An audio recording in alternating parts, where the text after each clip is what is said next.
This is November. We are officially into the month of college basketball start. Less than a week away from college basketball finally tipping off, Brad. And I don't know if there's anyone happier than me to hear that. But we do have one more conference preview to bring you. The successful run of previews throughout the last several weeks, actually into late September. We were starting them off. We finally wrap things up today with our Big East preview. And Brad, I know it's a league you follow very closely, so I'm excited to get into this one today. Yep, it's my favorite league. Providence grad, Providence fan, and it is absolutely surreal that the season's going to start. I mean, I can remember being in the summer doing our deep dives, and to think we're like, oh, it's only 4 months away, 3 months away to be within days. 4 days at this point, 5 days. It's just incredible. I mean, the thing for me has been, ever since I committed to coming to Northwestern in April of 2017, I've kind of looked forward to seeing Welsh Ryan, knowing that it'd be closed all of last year. And so the fact that tomorrow I get to kind of finally step foot in the place, see Northwestern play a game in there. I mean, I'm beyond excited for a D2 exhibition. So definitely feel it. I mean, it is pretty unreal. I remember almost every deep dive just going, oh my God, we're getting closer. It didn't feel like it. We're finally right about here. So let's get into the Big East, because I know it is one of the most fun conferences in college basketball. Like always, we will go through the conference in the order in which they finished last year, which means we will not start with Villanova, despite them winning the national title. We will start with one of the 6 teams that got NCAA tournament bids in this conference, and that is Xavier. 29-6 last season, 15-3 in the conference. But it's definitely a new look club with Travis Steele. Steele comes in for Chris Mack, who departs for Louisville, and loses Trayvon Blewett, loses J.P. Macura, Kareem Cantor, a few other key cogs, but there's still a lot to be like about this group. Quinton Goodenback at point guard, Nashi Marshall has so much upside, and then a trio of really good grad transfers who I think will help round out this rotation. Yeah, I'm a big fan of the Xavier team.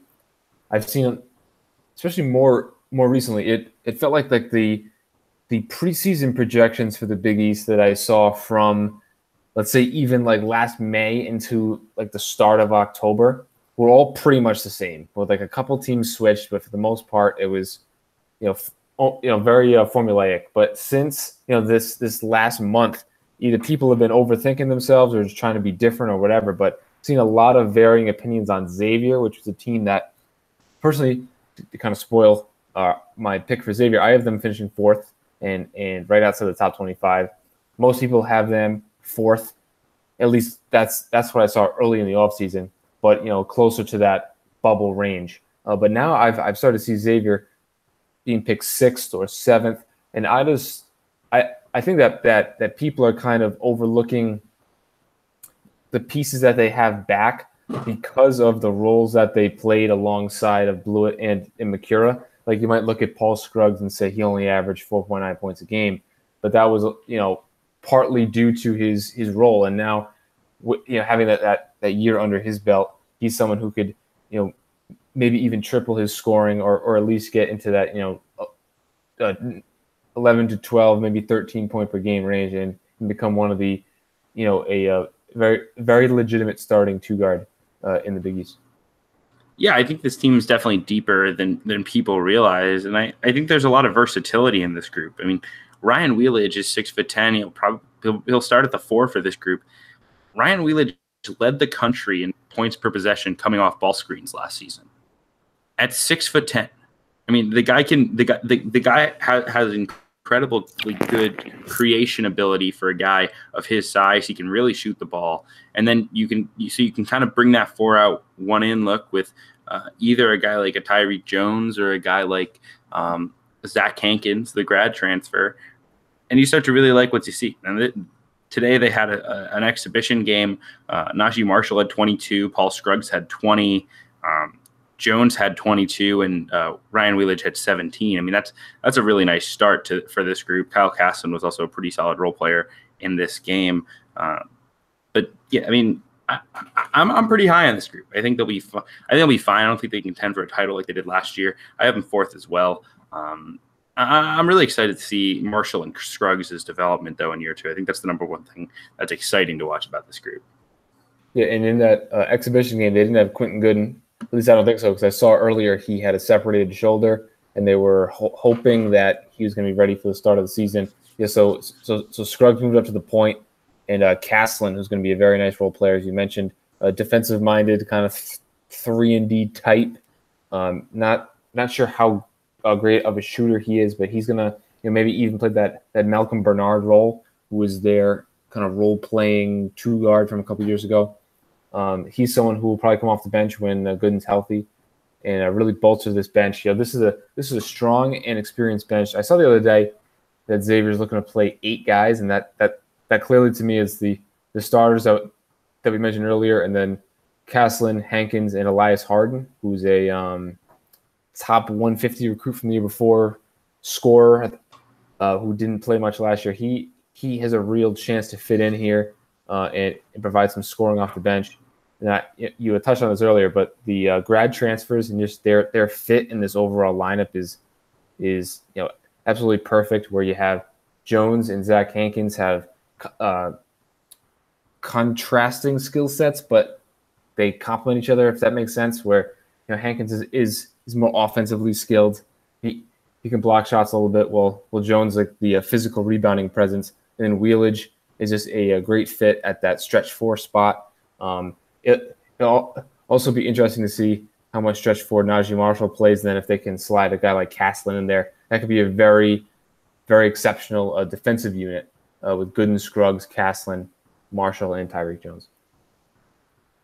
Yeah, I completely agree. I think they have a really nice 8-man group. I think Travis Steele will pick things up pretty quick. I know there's been talk that actually slow things down this year. I know last year they played a pretty fast tempo. I think they're going to slow things down a little bit this year, be a little better on the defensive end. But overall, yeah, I don't think this team misses too much of a beat, given what they lose. I mean, obviously, you're not going to be the same team you were when you lose Blewett and Makira, but I think overall they should be in pretty good shape to get back to the NCAA tournament, maybe back into the top 25.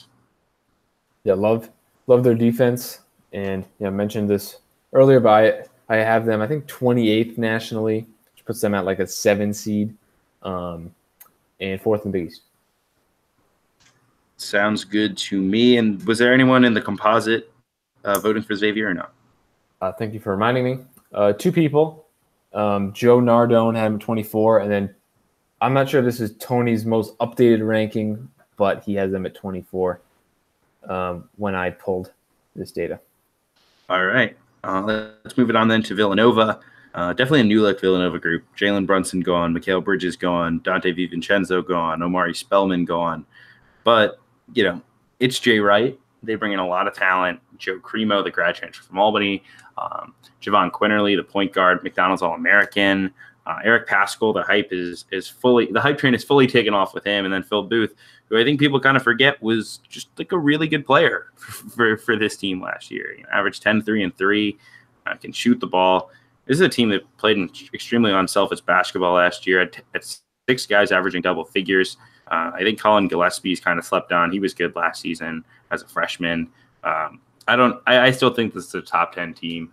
I think there's pretty good value actually in betting on this team to win the national title again, other than just the taboo of you never expect a team to be able to win a single elimination tournament 2 years in a row. I think they're kind of undervalued nationally because of how good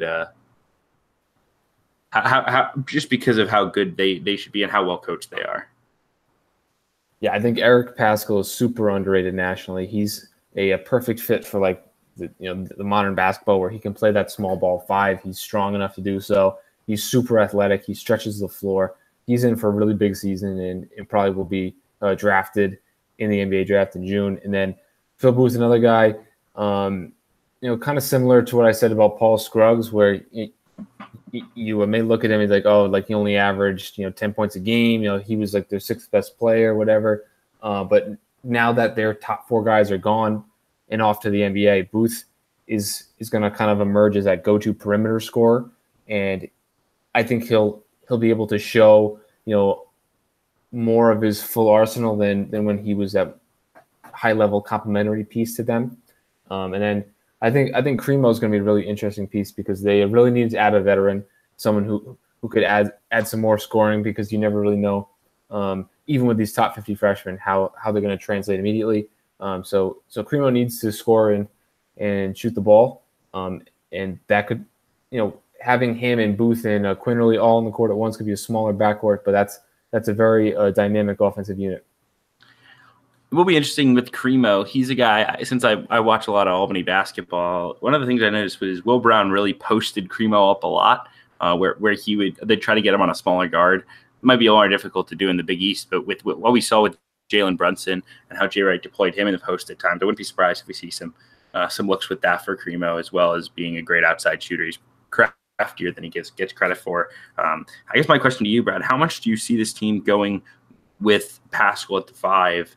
And how much do you see them playing more of a traditional big man like Demir Cosby-Roundtree at center? I mean, I think watching a lineup, maybe Paschall at the 5, Cole Swider at the 4, and then Booth, Cremo, Quinterly, or Booth, Cremo, Gillespie. You could throw Sadiq Bey in the mix there. I mean, how does anyone even fathom stopping that lineup offensively? Yeah, I was going to say tentatively 50% of the time I think Paschall will play small ball 5. Probably in bigger games that percentage will go up. I mean, Cosby-Roundtree's a solid player, very high energy, great athlete for that 5 spot. He can rebound. He's not very skilled offensively. I mean, he's more athletic than Darrell Reynolds was for Villanova a few seasons ago, but I think he'll occupy a similar role. Play roughly 20 minutes, be the nominal starter. But when the game is on the line, I would be surprised if Paschall wasn't at that 5 spot. And they just have so many options of guys that you can slide into the 4. I mean, they have 3 freshman wings, Slater, Bey, and Swider, who are all very highly ranked. Swider's more of a 3-point shooter. Slater is like a very strong athlete, and then Bey is kind of in between the two, and not as athletic as Slater, not as good of a shooter as Swider. And they also have Jermaine Samuels. So that's 4 options of guys that could slide into that 4 spot when Paschall slides to the 5. I think Swider and Samuels are probably the best options in that group, and Swider being the best of the 4. Yeah, I would completely agree. I have them first in the Big East. I have them nationally. Let's see, because I did put out my top 25 yesterday, my official ballot for the Rockin' 25 poll. Check out the Rockin' 25 poll, as we will. Me and Brad are both voters in it. It's definitely a great way to see what your friends over at College Basketball Twitter think about these teams. I have Villanova 5th nationally. I think that's probably bullish, but at the same time, I'm just going to bet on Jay Wright. I'm going to bet on the talent. I think this team's going to be really good once again. So in terms of first where I have them first in the Big East, and I have them 9th nationally, which, I mean, certainly based on previous track record, they've been underrated, but I think 9th is about right for them. In terms of the composite, so this is not updated with Kevin's most recent ranking, but he would have them tied for the highest with Lucas Harkins at Busting Brackets and then Rob Doster at NBC. There are 2 people who have Villanova unfathomably low, one being Kyle Kensing at Athlon, has him 16, and then Blue Ribbon has him at 21. Like, I mean, Blue Ribbon gets so much praise and so much credit, but I mean, it's really, besides speaking to coaches, which I think is overrated because that's a slanted perspective, I'm not really sure what they provide that an average preview doesn't. I mean, there's so much information out there, so much access to information, which is probably not as valuable, and that 21 ranking is going to look very silly in a couple months. Yeah, the 21's tough. I think. I mean, generally, I prefer any of these preseason magazines that hire the right people, the right previews for the mid-major conferences. I know Blue Ribbon does a good job with that. They had Ryan Peters and Ryan Restivo writing about the MAC, 2 guys who are very knowledgeable about that league, have a lot of connections. So I think that for me is why I'm a big Blue Ribbon guy. But yeah, that 21 ranking certainly is indefensible. Let's move it on to Creighton. Creighton definitely looking at a bit of a down year this season after a 21 win 2017-18. They lose Marcus Foster, Kyrie Thomas, even Toby Hegner. This team has a lot of questions now in the backcourt. I think they have a lot of talent with guys like Mitch Ballack, guys like Tyshawn Alexander, New Mexico transfer Damian Jefferson, Marcus Zagorowski, a pretty well-regarded freshman, as well as Davion Mintz. It looks like they're going to go a little bit bigger this year, play more of Martin Krompel, who's coming off an ACL, at the 4 next to a big man in either Jacob Epperson, or I'm blanking on the other big man they can rotate through. Yes, Froling. I apologize. And then I really think this team misses Ronnie Harrell. I think Ronnie Harrell would have been a really nice piece for them, given that versatility. He was a guy who's 7'6" and 2.5, could score at 3 levels, dynamite in transition. I think you miss him a little more than people are giving credit, but I think Creighton won't be as bad as some people are saying they will be, but I'm also just not sure that Creighton I don't think this is an NCAA tournament team.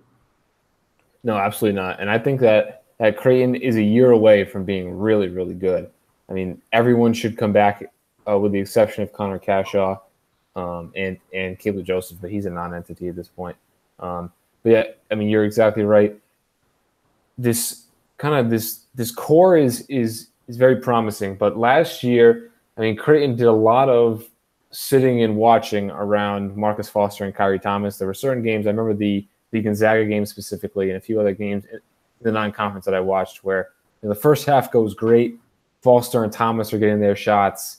Krompel's getting rolls to the rim. Guys are hitting shots. And then in the second half, when Foster and Thomas are more shut down, the complementary pieces really couldn't pick up the slack. They weren't great creators. And that kind of held Creighton back in terms of the overall season, especially when Krompel went down. He was their third leading scorer, and he was not a big creator, but he was like their third best offensive piece, which just increased the reliance on Foster and Thomas. With them gone, I think that there's going to be a pretty significant learning curve. I like Mitch Ballack a lot. He's not a very good defender, but he's an excellent three-point shooter, smart player, a pretty good passer. But with Ballack, Tyshawn Alexander, who's in for a big uptick in production, and then Krompel. That's a very strong top 3, and then Epperson's a great prospect. Connor Cashaw is a veteran, and then I'm not a big Davion Mintz guy. He's another guy a little too passive for me, but the core is here for a nice long-term projection, but I think Creighton's probably headed toward the bottom of the Big East this season. Yeah, I have them 8th.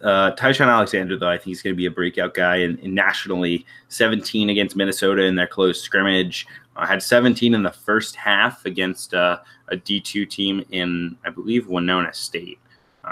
Guy can really shoot the ball, can be that kind of combo guard. Where with this team, I think what is interesting is you could play Alexander, Ballack, and Davion Mintz. You'd have 3 guys on the floor who can create a shot for themselves or for others. I think that makes them interesting at least. I have them better than Seton Hall. I think most people would probably have Seton Hall ahead of them. But I definitely think Alexander's in for a big year. But this is a team I would hold out of my field to begin the season at least. Yeah, I don't really see Mintz as a creator. I see him more as like a complimentary guy. That's why he has stretches where he'll have a nice take to the rim.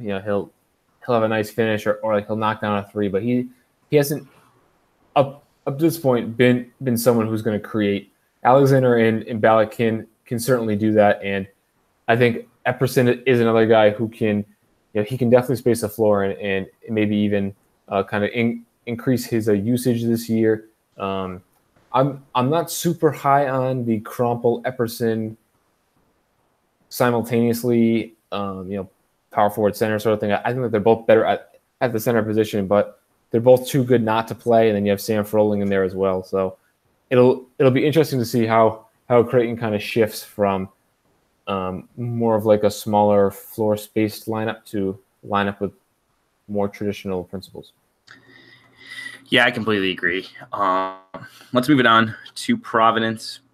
Brad, you're closer to this Providence program than I am, than probably most people in national college basketball are. Give me the reason why Providence will be very good this season. Give me the reason why Providence will not be good this season. Well, the reason that they would be good would be their front court. Even extending to a guy like Isaiah or a guy like Alpha Diallo, who's going to be like the nominal two guard, but yeah, he's going to play 2 through 4. The front court is very good. They're going to really, posting up is going to be a really effective offensive strategy for them. All these guys are very good post scorers. A guy like Diallo is great at posting up smaller guards. I think that the shooting will be fine. I know I've seen a lot of people worried about the shooting. That's not a concern. But I mean, this is a veteran team, great front court, should be very good defensively as the season progresses. The reasoning against why you should be concerned would be their point guard play. It's very, very concerning. To me, it's the only concern because you have a freshman in David Duke who he doesn't seem to be in the limited action I've seen him. He didn't seem to be a great like pass first guy where Kyron Cartwright could really pass the ball. Chris Dunn could really pass the ball. Even dating back to like Vincent Council, these are guys with excellent court vision. David Duke, he can get into the lane. He's got great size. He's a great defensive player, but I just don't really kind of see a ton of passing vision instincts from him from day one, like I've seen with those other guys. Same thing with Makayash and Langford, who should be the backup. He's someone on the Friar Talk message board put this extremely well a couple days ago. He just makes everything look very difficult. Where last year at the beginning of the season he was getting to the rim at will, but he's a terrible shooter. He also doesn't have great vision, and now when he's going to the rim, it seems like he's lost a step, that he's lost a step or something, where it just looks like it's a major challenge for him. So I think point guard would be the main reason that you would think low of Providence, and then this very talented front court would be the reason why you would be high on them. Well, and you talked about the front court. How do you really see that shaking out? Because is Emmett Holt going to play the 4 next to Nate Watson for significant stretches? And how do you think that impacts spacing, especially if you're going to play Alpha Diallo, who's not a very good shooter? I do think there could be some cause for concern with the shooting if you're going to play those 2 bigs on the floor at once. I just don't know how much Ed Cooley plans on doing that. Yeah, so I think that they're both going to. Yeah, I think that's going to be the primary look there. With Holt at the 4, Watson at the 5. Holt can shoot it. He's someone that you have to guard out there. I think he shot 35% 2 years ago from 3, which for a big man is very good. But conversely, that was playing the 5. So he's gonna have less space. He's gonna have less, or he's gonna have more athletic players guarding him, where he's gonna have to kind of shift from being quicker than 5s, so now he's gonna be stronger than power forwards in terms of getting his points. And then Diallo is a very good mid-range shooter. The 3-pointer, I think it's better than the percentage indicates. I think he just takes too many bad shots. Like he's so good at other parts of the game, where when most of the time when he's taking a 3-pointer, you kind of groan because he could get a better shot for him. But I think he'll be, I want to say, low 30s from 3 this year. Which would be a significant increase, but I think that's a pretty reasonable projection.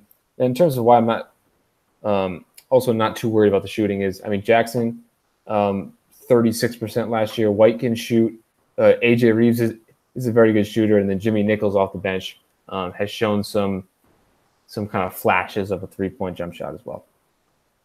Yeah, I definitely think they have good bench shooting. It's just a matter of will that shooting actually be on the floor. I have this team 6th in the Big East, just behind Butler, just ahead of, I believe, Georgetown. I have it 7. Let's just confuse up. Georgetown's my 7th place team. I do think this team gets back to the NCAA tournament. I'm a big Ed Cooley guy, and I'm talking about teams that could be special next year. I mean, they're going to bring everybody back with the exception of Isaiah Jackson. They're going to bring in another really good class featuring Greg Gant, potentially Akuk, although it doesn't look as good as it did at one point. So definitely an exciting time to be a Friar fan, Brad. I'm sure you can attest to that. Absolutely. But first I have a question for you. What do you think about Alpha Diallo? Because my sense is nationally people don't like him. That's kind of the impression I get. I don't have any negative opinion towards Alpha Diallo. Are you saying just in terms of a likability factor or like Like his in terms game? of a player, like strictly like as a player. Nothing like his demeanor or anything, but I didn't watch him last year and say that dude is a star. I said he's really good. Um, I think generally he's not a super flashy player. He can grind it out. I think he's a real. I don't know if he's the first option on a top tier Big East team. I would say that. do you? So then you do not think it was warranted for him to be first team All Big East in the preseason? It's really tough. Right, because I left him off because I went with Pons, Howard, Baldwin, Pascal, Govan. I don't see how you can put Alpha Diallo ahead of any of those guys. Yeah, I mean, the Big East does 6, which is not too bad. It's not like these 10 or even like a 7 because it's just like the player of the year and then the first team. So I did 6 and I had him on there. Yeah, I mean, I guess the only way that you would have Diallo over a guy like Howard or Baldwin is if you weren't super high on their respective teams. But personally, I mean, I did a Big East rankings for Rush the Court, and I have Alpha Diallo as the 7th best player in the conference behind that top 5, and then I did Mustafa Heron as well, which I'm second guessing a little bit because I'm a very big Alpha Diallo guy. I do think that he's a legitimate like star. I think he's going to be like a big time college basketball player in terms of his production. He's someone who's super unique, super versatile, and I just don't. I'm not alone as a Providence fan in my like praise of Diallo. I just think that the Providence fan perspective versus the national perspective, there's a very big like chasm there in terms of Diallo's perception. Yeah, I think I would take Heron over Diallo, but I don't know that I would. It's definitely close. I think that's a pretty reasonable comparison, not in terms of like how they play, but just in terms of like the level of player in which they are in the Big East. So then I just have Providence fifth in the Big East, 33rd nationally. All right, let's move it on then to Seton Hall. Seton Hall comes off a somewhat disappointing senior season for Desi Rodriguez, Kadeen Carrington, Angel Delgado, and Ish Sanogo. They do bring back Miles Powell, who should be really good. Syracuse transfer Torian Thompson has earned some interesting headlines, but I'm not huge. I wasn't huge at Cuse. Quincy McKnight from Sacred Heart comes in, and he'll probably play point guard. Anthony Nelson will also get minutes there. It's definitely a new look team. There has been talk that Anthony Nelson is the true point guard they haven't had. But there's also been talk, it'll be a platoon between him and Quincy McKnight. And if you know what I've been saying, what we and Brad have been saying, it's never good to be platooning point guards. Pick one. Yeah, I don't think that they would actually like platoon them per se. Given their lack of perimeter depth, I'm sure that McKnight would just slide down to the 2, which is not as bad as when you're doing the what Michigan was doing the first half of last year, where it was like Eli Brooks for 5 minutes, Xavier Simpson for 5 minutes, Eli Brooks for 5 minutes, Xavier Simpson for 5 minutes, and just kind of splitting that evenly.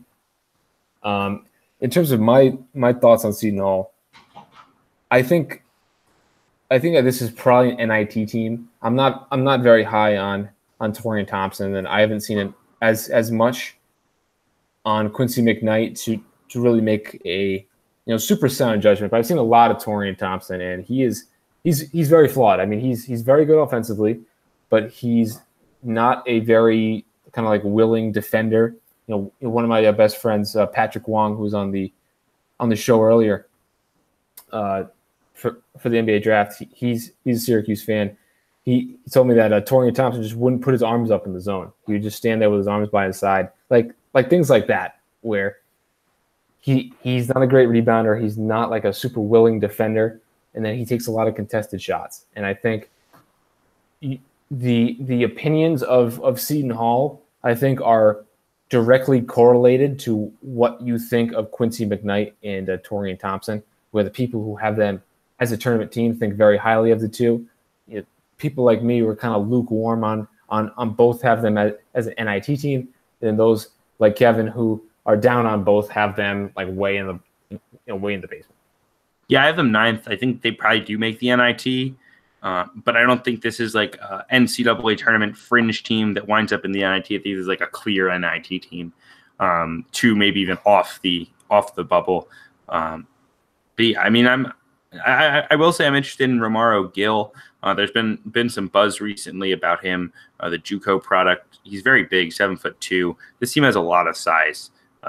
Gill put up 10 points, 5 rebounds, 4 blocks at Boston College in some sort of scrimmage. I don't know if it was a secret or if it was a fundraiser, but he's definitely an interesting guy. If you can pair Thompson with a big, I think that helps the defense and rebounding, but I also think it could hurt the floor spacing if you're going to play Thompson.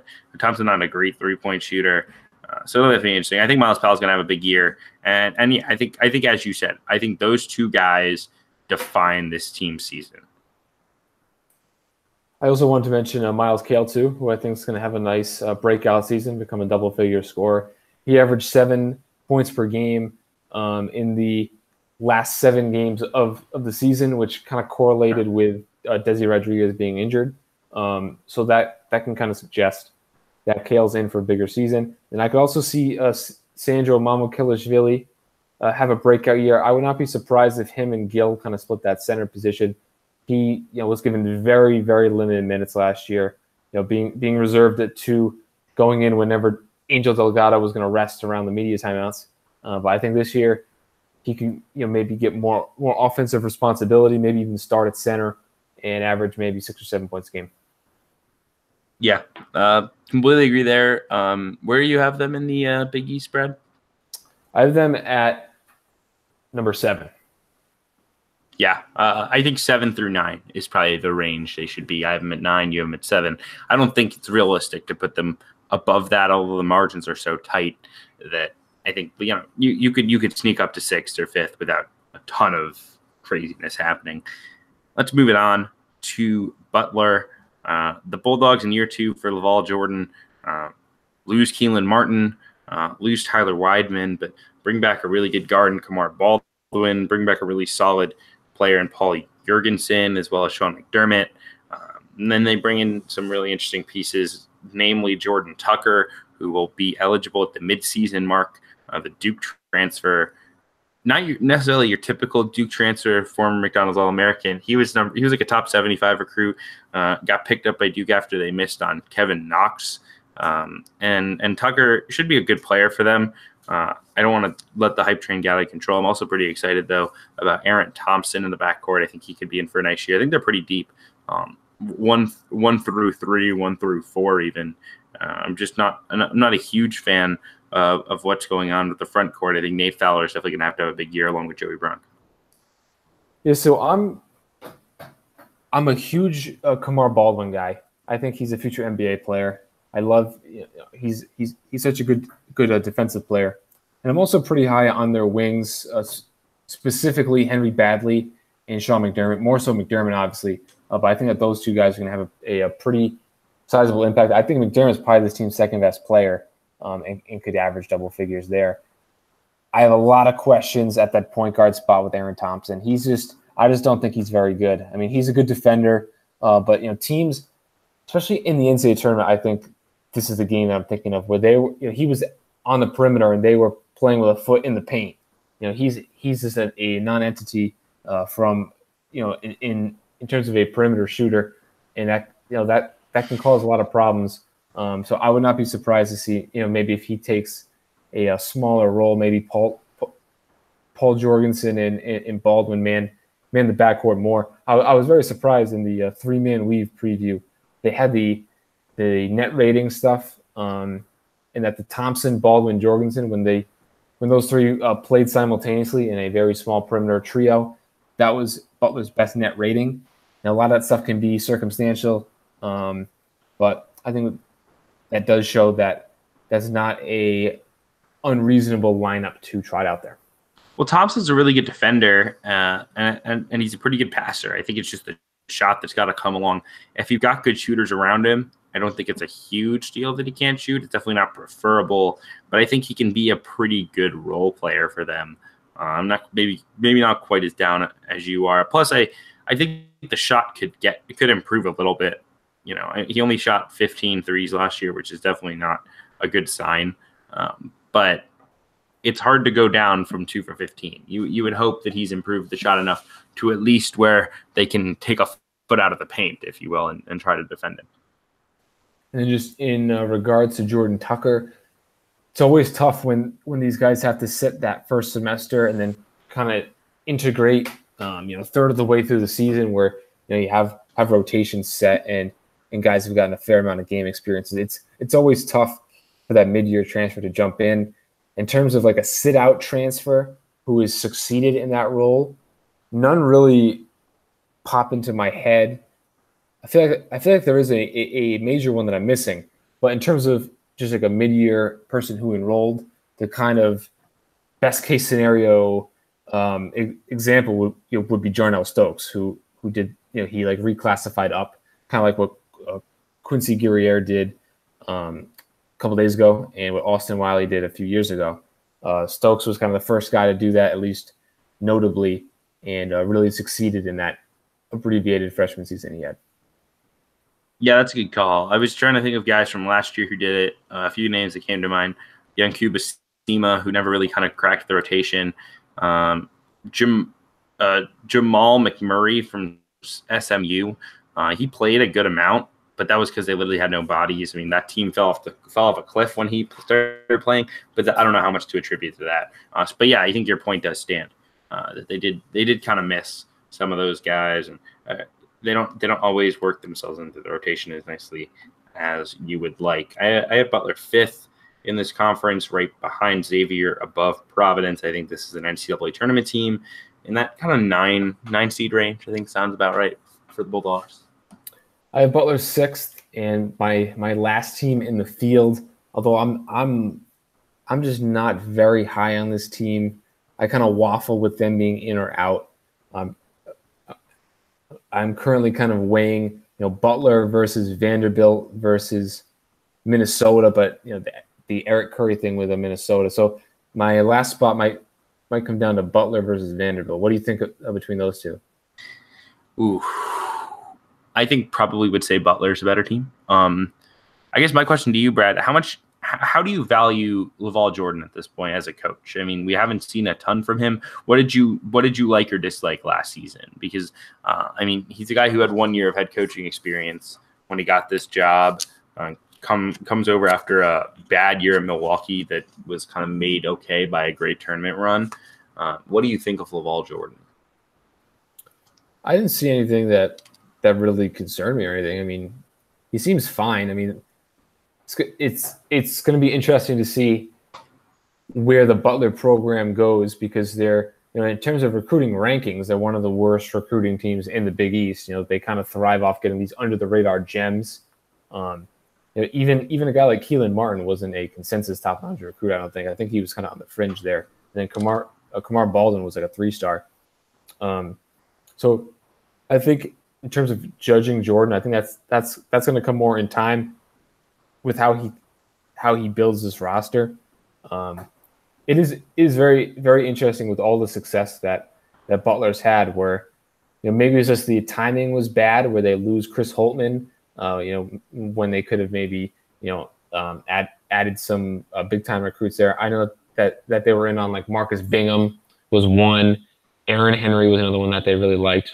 Both coincidentally ended up at Michigan State. There were a few other guys too who they were in on, and just missed. Alex Barcello was another one. So maybe it was just bad timing with Chris Holtmann, and maybe LaVall Jordan will start to leverage that success and start to increase recruiting. They're definitely embracing the transfer market a little bit more. Going for Tucker at the midseason break. They took Bryce Enzi this offseason. They were also in on Mark Smith and a couple other guys. So I think it's an interesting spot to grab transfers. And then composite, 3 people have them ranked, which I don't think this team should be anywhere close to be ranked. But Myron Metcalf has them at 24, and then Lucas has them at 22. I wonder why.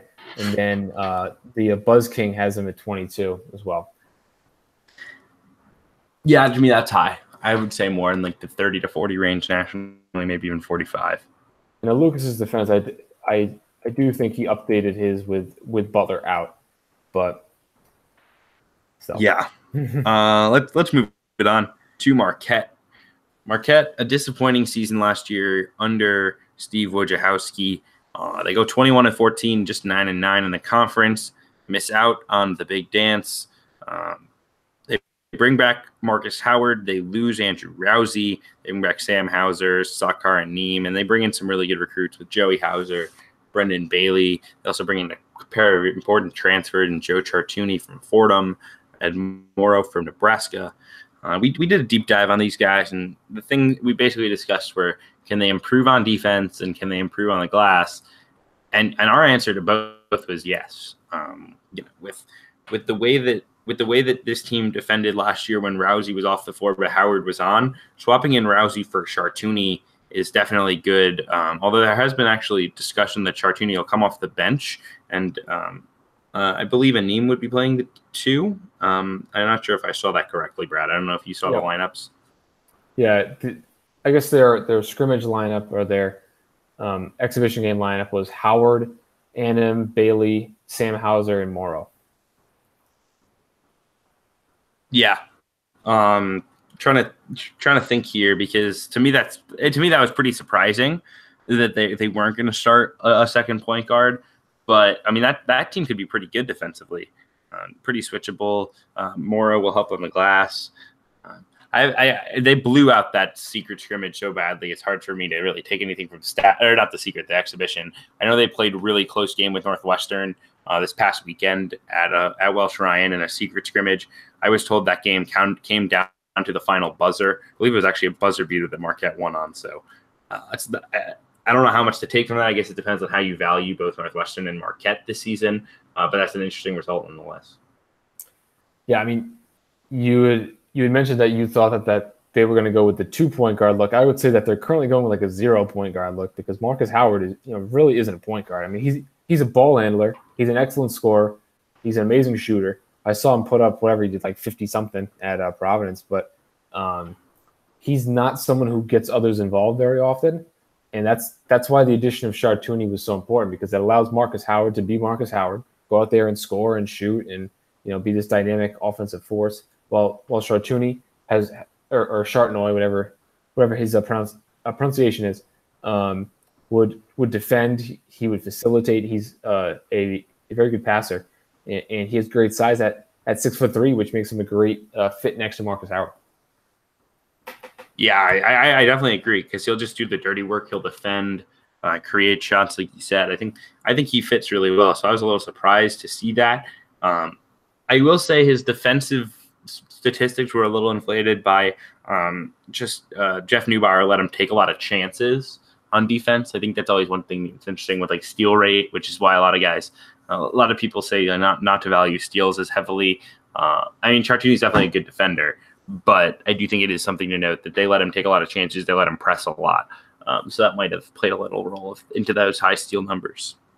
Yeah, I don't look into steals at all. I mean, I think that there's like this conventional NBA prospect sort of evaluation of steals where like you want to look at big men steals because it kind of shows like their hands and their like reaction time. But in terms of like a perimeter player steals, I mean, even a guy like Chris Dunn, who is one of the best defenders in the NBA, when he was at Providence, he would gamble a lot, and when he wouldn't get that tip and then a run out for an open dunk, the opposing guy got an open 3, and that happened a lot. That it really did something that I definitely remember from those years, and something that should definitely be accounted for with these high steal numbers. That like you're giving up possessions on the steals that you don't get. Yeah, completely agree. I think the team improved. I have him at number 23 nationally. I have him second in the Big East. Brad, where do you have him? What does the composite say? Yeah, so I also have them in a similar range. I have them 22nd, so just one off from you, and I have them um, at second in the Big East, just behind Villanova, kind of on that first tier below. In terms of the composite, they fall outside. Let's see the three highest people. Um, Not a wide variety of opinion. The Buzz King has them the highest at 20th. Jeff Goodman has them at 21st, and then I have them at 22. Now you have them at 23, and then Connor Hope also have them at 21. Interesting. Let's move it on to Georgetown. I think the Hoyas were probably better than people expected last season in year one for Patrick Ewing. Big part of that, obviously, was Jesse Govan. Like he had Govan averaged 18 points and 10 rebounds. Marcus Derrickson was also very good. His early entry is, I think, one of the moves that will really loom large with this team. And in the Big East overall, they just didn't have the guards to compete last year. Guys like Javon Blair, guys like Jagan Mosley, Jonathan Mulmore, Trey Dickerson just didn't really cut it at the Big East level. I think Blair has a nice future. Mosley can be solid, but they needed that talent in influx at that spot, and that's exactly what they bring in. Pair of highly regarded guys. James Akinjo is the headliner from a recruiting ranking perspective, likely to step in, start at point guard right away. And then Mac McClung, the explosive athlete who is a mixtape legend. He's related to Riff Raff, but he's only rated about 200 in those recruiting rankings. But there has been a lot of good things said about Mac McClung since he's gotten to Georgetown. He'll get some minutes at both guard spots. They also bring in Josh LeBlanc, who's a super versatile kind of wing forward who can defend multiple positions. I think losing Derrickson definitely hurts. He was a great shooter. But I like the multi-positional athletes like Pickett and LeBlanc to play next to Govan. And then it's just really going to come down to whether the Kinjo can live up to the hype. Because if they can, I think he could help this team really get into NCAA tournament contention. Yeah, this team is solely going to be dependent on the play of McClung and Akinjo at that lead guard position. Maybe even Jagan Mosley gets some playing time at that point guard spot. I think that Blair and Pickett really showed a lot as freshmen, especially Blair. He was someone I was not expecting to play such a prominent role. I think the two of them will see an uptick in terms of production and efficiency as they kind of settle in to starting spots. And whenever I watch Caleb Johnson, he always plays well. So he should hope I watch Georgetown a lot this year. He's probably the starting three-man, you'd think, unless Pickett slides up to the three and LeBlanc slides into the four. He's like an energy wing player. I think he's a good fit next to the shooters of Blair and Pickett. Then Jesse Govan is one of the best big men in the country. Great offensive player. He can space the floor. Great in the low post.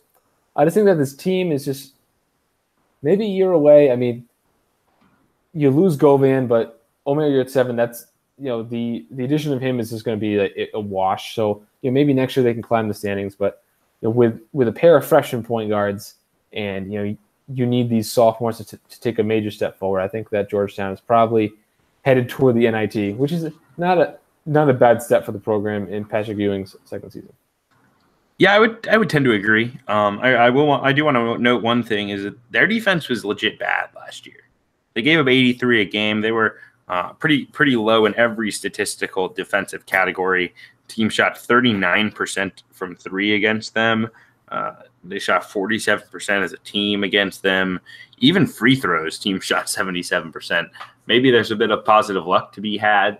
Maybe it's just they were not good, but they just didn't play good defense last year. And being as small as they will be in the backcourt by playing a guy like a Kinjo or a Mac McClung, neither really big guys won't help in that regard. Yeah, and then they also struggled with turning the ball over, partly because of the kind of mishmash they had there at point guard. But putting in two freshmen to run the team is not going to help you kind of improve your turnover problem. So maybe they can alleviate that by playing through Govan even more, because guys like Pickett and Blair and Johnson, they're not really creators. Like Blair and Pickett are more shooters. Johnson's a glue guy. So there's going to be a lot of responsibility and kind of onus on Kinjo and McClung to take care of the ball if Georgetown wants to even make the NIT. Yeah, I completely agree on all fronts. I don't imagine anyone has them ranked in their composite. Brad, where do you have them? 8th and about 70-ish nationally. Yeah, I think that sounds about right. Let's move it on. Second last team, we will be doing the DePaul Blue Demons. It's DePaul time. It's lit. 11-20 last season. Dave Leto not really gaining that much momentum for this program, but at the same time, they weren't that bad last year. Like, they lost 20 games, but they were a top 100 KenPom team. They were in a lot of games. I just don't know if he builds the momentum to a consistent team that can move up the standings. I think Max Strus is a really good building block, although he's a senior. They bring in Femi Olajobi. Eli Kane's back for one more go at it. Losing guys like Brandon Cyrus and Justin Roberts, I think, hurt more than people realize. I know there's a lot of hype about Jalen Butts in the front court. He should be pretty solid. I just noticed this today. I had never seen this news. Lyric Schreiner, who's a transfer from Cal State Northridge, began his career at TCU, is on the roster at DePaul. I don't know how much of an impact a guy who scored 9 points a game in the Big West for a really bad team last year will have. But, I mean, he kind of plays in the rotation. I had just literally no idea Lyric Schreiner had wound up at DePaul. 9 points, 5 boards, 2 assists last season for them. They also had Jalen Coleman-Lands, a really good shooter from Illinois. I don't think this team takes a big step forward. I don't know that they take any steps back. I think this is probably a 13, 14 win ball club. And, then they're going to lose Strus, but they're going to add Marquise Jacobs. They're going to add Romeo Weems, excuse me. It just gets to a point where you're showing enough promise to keep going with Leto, but you're not showing enough promise to actually improve. Yeah, I think DePaul is a lot better than people give them credit for. You mentioned that they were top 100 in KenPom, and Leto has undeniably improved the talent level on this roster. It's just not enough to surpass any teams and jump them in the standings. So this is going to be a very good three-point shooting team between Strus and Coleman-Lands, and then Olajobi can stretch a little bit, if I remember correctly, from that 5 spot. Then a guy like Eli Kane moving off the ball more this year, he could really improve his production as he's more comfortable. And then a lot of people like Paul Reed as a breakout guy. And then just last point I wanted to bring up on DePaul was in regards to Lyric Schreiner, because like you, a couple weeks ago, I had no idea either. I went on DePaul's roster for some reason. I recognized the name, and that was one grad transfer that was literally not even reported. And he's a 2-year grad transfer, so even though he was playing for a bad team last year, this is a pretty significant pickup whenever you can get a veteran like this to play for 2 seasons, and he should be at least a 10 to 12 minute a game guy. The bad news for DePaul, they lost a secret scrimmage to Bowling Green. Bowling Green probably was picked in the 6 to 8 range of the single A MAC. I think that's even a little aggressive. I think that's like a 500 MAC team. I mean, that is not a team you should be losing to in any stretch of capacity. So that's definitely a concern for those who are jumping on the DePaul bandwagon, if there is one of those. No, I mean, temper your expectations. DePaul probably going to go 4-14, or they're probably between 3-15 and 4-14. They can even be better than they were last year, but it's not good enough to really make any waves. Yeah, I would pretty much completely agree on that. Let's wrap things up. I have them 10th for what it's worth. Let's wrap things up with St. John's. St. John's a really interesting team, although a team that has not been impressive in preseason showings. The latest today, they were in a battle for a significant portion of the game against Maryville. They wound up winning that one 71-57. It was closer than that score even suggests. But after losing a secret scrimmage to Rhode Island. They're not all that deep, but you do love the positional versatility with guys like Heron, LJ Figueroa coming in from junior college, and Justin Simon, along with Shamori Pons. It sounds like they're going to start a true big in CD Keita rather than go small. There had been talk of that 5-out group with Marvin Clark.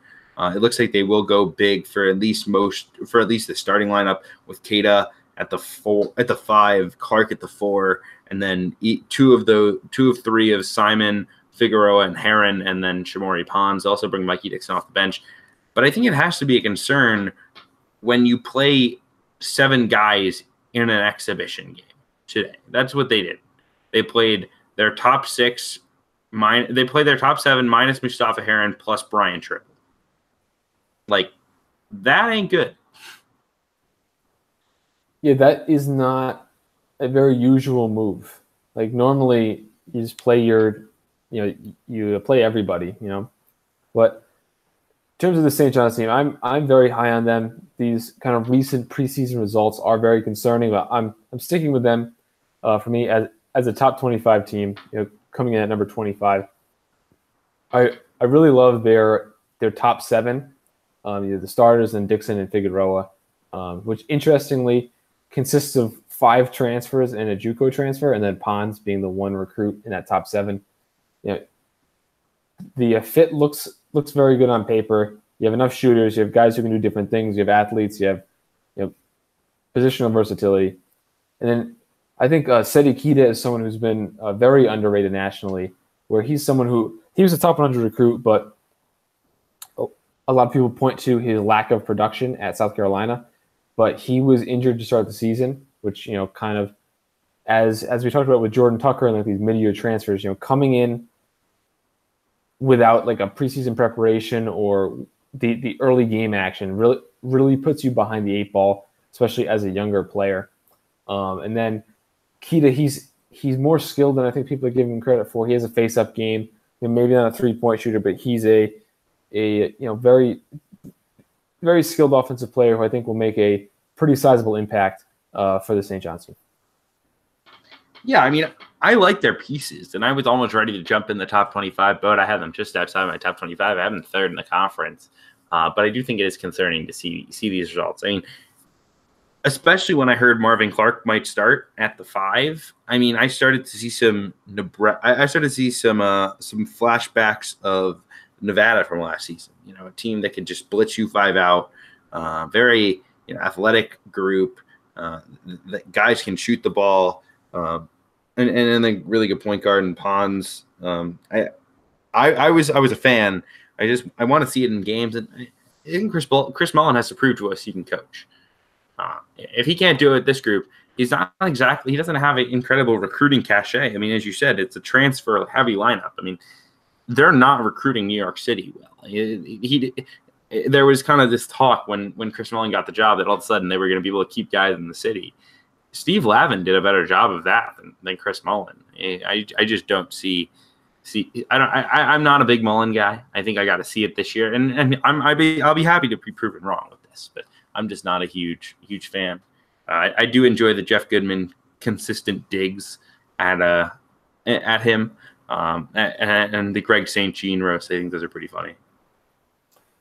Yeah, so I don't think it's a huge deal that St. John's hasn't been recruiting the city because with how recruiting is these days, there's so many different ways that you can accumulate talent, and they have added transfers at a level that besides Nevada, I don't know if anyone else has in the entire country. I mean, Nevada added like the Martin twins and Jordan Caroline and like pretty much their whole core. St. John's doing a similar thing, getting high level guys, former top recruits.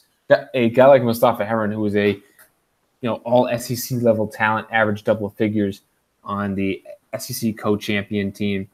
So as long as they can get these guys, doesn't matter how or where they come from, with the kind of globalization of basketball, you don't necessarily need to be recruiting your home base, although that is nice for the fans and stuff. But doesn't matter how you get the talent in there, just get the talent in the program. Yeah, that's fair. I just think there was kind of an expectation that Chris Mullin as kind of a figurehead would bring some recruiting cachet that hasn't really happen. It's really just been Matt Abdelmessi, I believe is how it's pronounced, who kind of crushes it for them on the trail. I think if the whole point of Chris Mullin is like, I can't really I'm not a great in-game coach, but I'm gonna get kids. Like, he's not getting kids. So is he just like a figurehead who is good with the boosters? Like at what point does it not make sense for Chris Mullin to be the coach of this team? Yeah, but how is he not getting kids though? Because he's gotten Justin Simon, who was a 5-star recruit. Right. No, I'm not saying he can't get kids. I'm saying like Chris Mullin isn't the one getting those kids. Matt Abdelmessi is going on the road and getting kids left and right from all over the country. But it's not like Chris Mullin stepping into living rooms and being like, dude, I played in the NBA. Come sign. Or like, I'm gonna bring St. John's back to where it was when I played there. New York City kids come back and play at home. Yeah, but I don't think that you can just separate that. Abdelmassi's recruiting has nothing to do with Chris Mullin as the head coach, because his name does absolutely carry a ton of cachet, especially with people who are like in their late 30s to early 40s, which could be the age of some of these kids' parents. I know, when I played AAU basketball, the first practice I went to, the coach didn't know my name, and he called me Chris Mullin because I had like the floppy hair and I'm left-handed. So did you hit threes like Chris Mullin? That's all I could do. But that and dribble left with my head down. But that's a name that's still top of mind to people in that age, to this day. I mean, it's fair. I just think it's interesting. I would be interested to know what this program looks like without Chris Mullin and how much of an impact he truly has on this program. If he's not that powerhouse recruiter and he's also not that, in-game coach. I mean, he's got to win. Like, if he wins this year, I'll shut up. But until then, I think it's fair to have this criticism. I think you could argue they've underperformed their talent every single season he's been their head coach. I think that if they make the NCAA tournament last year, if Marcus Levette doesn't fail, I mean, the team was built around having like those two dynamic scoring guards, and then your second best player, just up and leaves. That's very difficult to overcome during the middle of the season. Yeah, no, that's fair. I mean, Levette was important. Levette was not there when I watched them in person against St. Joe's. That was a pretty underwhelming performance overall. I was just not impressed by them that game, and I guess that was kind of a sign for things to come. They found a way to win it, but I guess it was a sign for things to come. And then Shamorie Ponds just went ham for a month and beat Nova and Duke, which was all kinds of fun. And Shamorie Ponds is like a top 20 player in the country. Like, he's super good and a lot of fun. Yeah, I think Ponds is the best player in the Big East. In terms of the composite, I have them at 25. That's it. I'm the only one, and I have them third in the Big East. Yeah, I have them third as well, just outside the top 25. So I believe that would wrap us up in terms of the teams. How many bids do we have out of this conference, Brad? 6. With Butler, going back and forth between Butler and Vanderbilt for my last spot. Obviously, if Butler doesn't get it, that would give the Big East 5. Yeah, I have 6 as well. First team, I have Shamorie Ponds, Marcus Howard, Kamar Baldwin, Eric Paschall, and Jesse Govan. As I mentioned before, with Player of the Year being Shamorie Ponds, my breakout guy, Najee Marshall, and my newcomer, Javon Quinerly. I mean, if a newcomer was only open to freshmen, I would go with Quinerly. If not, I would go with Mustafa Heron for St. John's. And then in terms of breakout players, I like Najee Marshall a lot. He's probably the best breakout player option. I like, for my breakout players, for them not to like I created like a kind of a set of guidelines to determine who can break out. So my general rule of thumb is they had to average less than double figures the year before. They have to average double figures this season, and there has to be at least a 5-point per game increase in their scoring. I believe that Marshall would fall under that category. He's probably the breakout guy for me too. If not him, then Mitchell Ballack for Creighton. Then if we're doing a 5-man first team, I would have the same, right? Howard, Baldwin, Govan, Paschall, and Bonds. Yeah, that sounds good to me. And what I noted with the Quinterly pick in my written preview is one, Herron wasn't eligible yet. I said Herron would be a great candidate if he was, and I also said Herron is not as important a newcomer as Quinterly because I think if Quinterly lives up to his hype, the impact of him is pretty tangible on this Villanova team, especially with how Jay Wright uses point guards. So I would say that for my justification of Quinterly over Mustafa Herron pick. I think Herron will be probably the best newcomer, like in terms of incoming player. I just thought I do tend to value just like team importance, and I think there was a little more team importance to Quinterly than there was to Mustafa Herron. I think that I don't know. I think St. John's really needs Herron to be that secondary perimeter scorer, and then a couple other guys who their teams are desperately riding on them would be Providence and David Duke, and Georgetown and James Akinjo. Yeah, I would agree on both. I'm trying to think if there was anyone else, kind of newcomers that are super important. I would say Ed Morrow. Yeah, Ed Morrow and Bailey would count. Yeah, and Joey Hauser too. Yeah, all three of those guys. I mean, that Marquette team could be really fun. I will say that.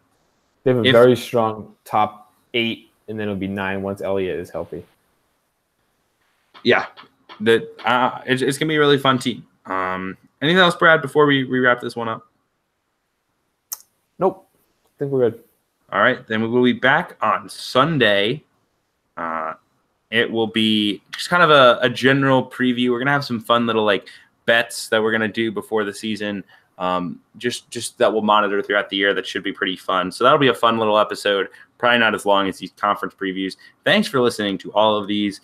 I do want to shout out the fact that I crossed over the 100,000 all-time views plateau on my website. I didn't even realize it until yesterday when I was just randomly scrolling my stats. But thanks so much to everyone who has clicked on an article over the years. The fact that I'm at 100,000 website views overall after starting this thing and literally writing a Monmouth versus Rider game recap the morning after the game, then following that up with a Princeton versus I think Columbia recap that night.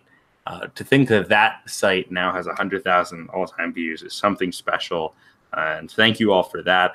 Check me out tomorrow night. I'll post a link on my Twitter. I'll be on a play-by-play and color, splitting duties, one half for each, with my friend Noah Kaufman for Northwestern versus McKendree, which will be a sellout at Welsh Ryan, just announced. I'm super excited to see that facility. That's going to be a really fun day, and then before football on Saturday. So then we'll be back with you on Sunday with the pod, and then the season begins on Tuesday. I know you can't wait, Brad. I know everyone listening cannot wait. So thanks for listening to this episode. Please subscribe, rate whatever you can on wherever you are listening. We do appreciate it, and I hope you all have a great final week without college basketball.